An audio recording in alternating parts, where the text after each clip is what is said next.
கடவுளுடன் காலை வணக்கம்.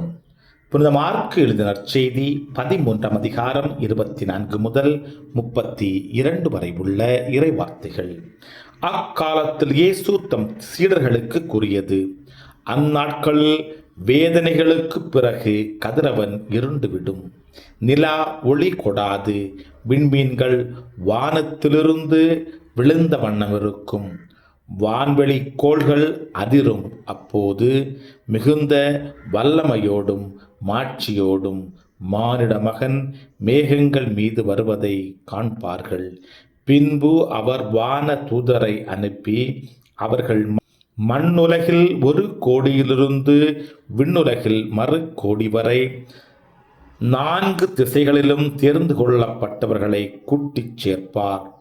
அத்தி மரத்திலிருந்து ஓர் ஓமையை கற்றுக்கொள்ளுங்கள்.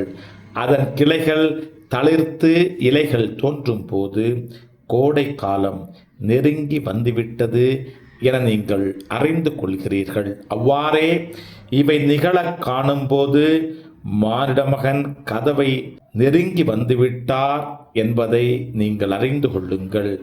இவை அனைத்தும் நிகழும் வரை இத்தலைமுறை ஒளிந்து போகாது என உறுதியாக உங்களுக்கு சொல்லுகிறேன்.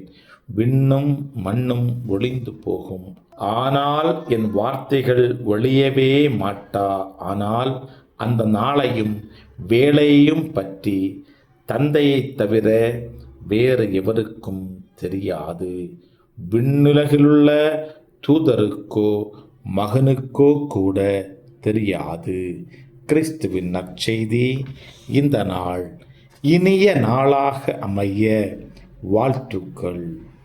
பல பல பல புதுமைகள், பெருமைகள், இனிமைகள் இறங்கிய நல்ல நாள், ஒரு நல்ல நாள், நம் தேவன் தந்த நாள். இது நல்ல நாள், ஒரு நல்ல நாள், நம்